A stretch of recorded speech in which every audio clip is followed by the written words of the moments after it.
സഹോദരന്മാരെ, എന്നാൽ അവിടെ നബി സല്ലല്ലാഹു അലൈഹി വസല്ലം തങ്ങളുടെ ജാറത്തിന്റെ മേലെ പച്ചപ്പട്ട് അല്ലെങ്കിൽ പച്ച തുണി, വളരെ വില പിടിച്ച തുണി കൊണ്ട് ആ ജാറം മൂടുന്നുണ്ടെന്ന് ഞാൻ അറേബ്യയിൽ നിന്ന് പുറത്തിറങ്ങിയ പത്രം വായിച്ചു പറഞ്ഞപ്പോ സുബ്ഹാനല്ലാഹ്, മൗലവി പറഞ്ഞു അപ്പത്രം ഞങ്ങൾ നിർത്തിച്ചിട്ടുണ്ട്. അങ്ങനെ പല അക്രമങ്ങളും അവർ ചെയ്യാറുണ്ട്. അത് ശരിയായിരിക്കാം. പക്ഷേ ഞാനൊരു കാര്യം പറയട്ടെ, ഈ പ്രാവശ്യം ഹജ്ജിന്റെ സമയത്ത് എനിക്ക് കാസർഗോഡ് നിന്ന് ഖലീൽ ഹാജി വിളിക്കുകയാണ്. ഉസ്താദ് കേട്ടോ? എന്താണ് ആചാര്യ? ഏഷ്യാനെറ്റ് വാർത്ത കേട്ടോ? എന്താണ്? കഅബത്തിന്റെ ഖില്ല നിർമ്മിക്കുന്ന വലിയ ഫാക്ടറി ഉണ്ട് മക്കയിൽ.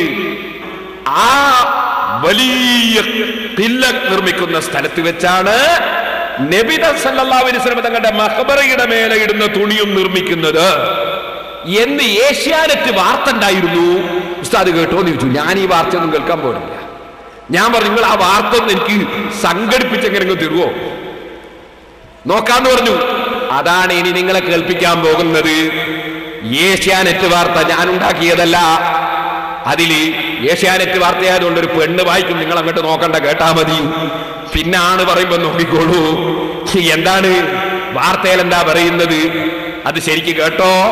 ഏറ്റവും വലിയ ദേവാലയമായ മക്കയിലെ വിശുദ്ധ കാബാലത്തെ പുതപ്പിക്കുന്ന തുണിയാണ് കിസ്വ.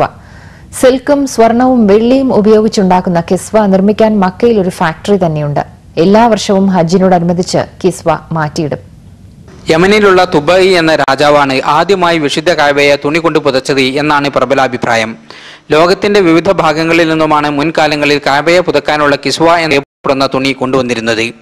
പ്രവാചകൻ മുഹമ്മദ് നബിയുടെ കാലശേഷം വളരെ കാലം ഈജിപ്തിൽ നിന്നുള്ള തുണിയാണ് ഇതിനുവേണ്ടി ഉപയോഗിച്ചത്. 1926 മുതൽ അബ്ദുൽ അസീസ് രാജാവിന്റെ നിർദ്ദേശപ്രകാരം മക്കയിൽ തന്നെ കിസ്വ നിർമ്മിക്കാൻ ആരംഭിച്ചു. 1977 മക്കയിൽ ഈ കിസ്വ നിർമ്മാണ കേന്ദ്രം ആരംഭിച്ചത്. ഇവിടെ 200 ജോലിക്കാർ ഒരു വർഷമെടുത്താണ് ഒരു കിസ്വ നിർമ്മിക്കുന്നത്. ഏതാണ്ട് 2 കോടി സൗദി റിയാലാണ് ഇതിന്റെ നിർമ്മാണ ചെലവ്. 450 കിലോഗ്രാം ശുദ്ധമായ സിൽക്കും 15 കിലോഗ്രാം സ്വർണവും ഉപയോഗിച്ചാണ് 650 സ്ക്വയർ മീറ്റർ വലുപ്പത്തിലുള്ള കിസ്വ നിർമ്മിക്കുന്നത്. 47 മീറ്റർ നീളത്തിലും 1 മീറ്റർ വീതിയിലുമായി വിശുദ്ധ ഖുർആനിലെ വചനങ്ങൾ അറബ് കാലിഗ്രാഫിയിൽ ഇതിൽ എഴുതിയിട്ടുണ്ട്. സ്വർണത്തിന്റെയും വെള്ളിയുടെയും നൂലുപയോഗിച്ചാണ് കിസ്വയിലെ വിശുദ്ധ വചനങ്ങളും അലങ്കാരങ്ങളും തീർത്തിരിക്കുന്നത്.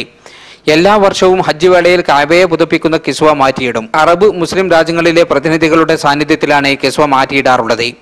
പഴയ കിസ്വ കഷ്ണങ്ങളാക്കി വിവിധ രാജ്യങ്ങളിലേക്ക് അയക്കുകയാണ് പതിവ്. മുസ്ലിങ്ങളുടെ ഏറ്റവും പ്രധാനപ്പെട്ട ദേവാലയമായ കഅബയെ പുതപ്പിക്കുന്ന കിസ്വയുടെ ചെറിയ ഭാഗത്തിന് പോലും വളരെ പുണ്യമുള്ളതായാണ് വിശ്വസിക്കപ്പെടുന്നത്. മദീനയിൽ അന്ത്യവിശ്രമം കൊള്ളുന്ന പ്രവാചകൻ മുഹമ്മദ് നബിയുടെ ഖബറിടം പുതക്കാനുള്ള പച്ച തുണിയും ഇവിടെ വെച്ചാണ് നിർമ്മിക്കുന്നത്.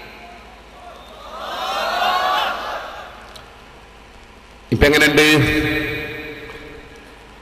അപ്പൊ മദീനയിൽ അന്ത്യവിശ്രമം കൊള്ളുന്ന മുഹമ്മദ് നബി സല്ലല്ലാഹു അലൈഹി വസല്ലമയുടെ ഖബർ പുതക്കാനുള്ള പച്ചത്തുണിയും ഇവിടെ വെച്ചാ നിർമ്മിക്കപ്പെടുന്നത് തൊട്ട് അതിന്റെ ബോർഡ് അടക്കം, ആ കമ്പനി അടക്കമാണ് ഞാനിപ്പോ കാണിച്ചത്.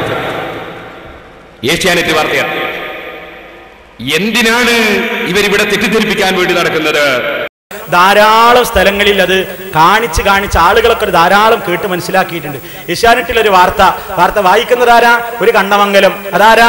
AP ഗ്രൂപ്പിന്റെ ആള്. അയാൾ തന്നെ അത് പ്രത്യേകമായിട്ട് കാണുന്നത്.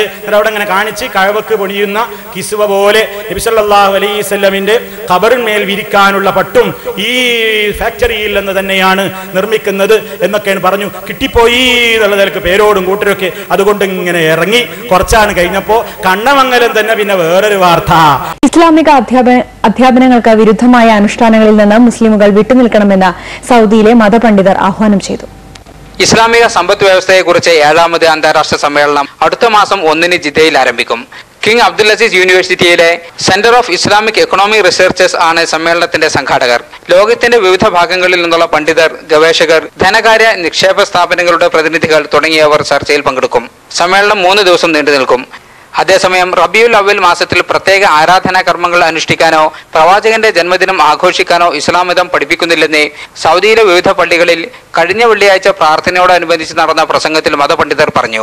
ഇസ്ലാമിക അധ്യാപനങ്ങൾക്ക് വിരുദ്ധമായ എല്ലാ അനുഷ്ഠാനങ്ങളിൽ നിന്നും വിശ്വാസികൾ വിട്ടുനിൽക്കണമെന്നും അവർ ആഹ്വാനം ചെയ്തു.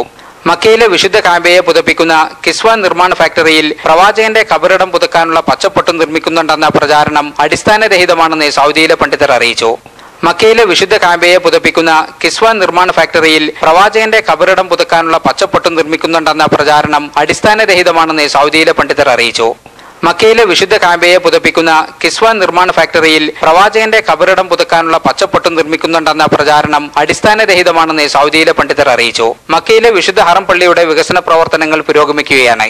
ഹജ്ജ് ഉംറ വേളകളിൽ സായി നിർവഹിക്കുന്ന സഫ മർവ കുന്നുകൾക്കിടയിലെ സൗകര്യം ഇരട്ടിപ്പിക്കുന്ന ജോലി അവസാന ഘട്ടത്തിലാണ്. ഇപ്പോൾ നടന്നുകൊണ്ടിരിക്കുന്ന വികസന പ്രവർത്തനങ്ങൾ പൂർത്തിയായാൽ തീർത്ഥാടകർക്ക് അനായാസമായി ഹജ്ജ് ഉംറ കർമ്മങ്ങൾ അനുഷ്ഠിക്കാനാകും. സൗദിയിൽ നിന്നും ജലീൽ കണ്ണമകലം, ഏഷ്യാനെറ്റ് ന്യൂസ്. പണ്ഡിതന്മാര് പറഞ്ഞു തന്നിരിക്കുന്നു. ഞാൻ തെറ്റിദ്ധരിച്ചതാണ്, അത് ഖബർമ മൂടാനുള്ളതാണ് ഞാൻ വിചാരിച്ചത്. പക്ഷേ ഇവിടുത്തെ പണ്ഡിതന്മാർ എനിക്ക് പഠിപ്പിച്ചു തന്നിരിക്കുന്നു, എന്ത് ഖബർ മൂടണ തുണി അവിടെ അല്ല കേട്ടോ, അങ്ങനെ ഒന്നും അവിടെ ഇല്ല. എനിക്കത് മനസ്സിലായി. ഞാനത് മാലോകരോട് വിളിച്ചു പറയുന്നു. ഏഷ്യാനെറ്റിൽ മൂപ്പരും പറഞ്ഞു.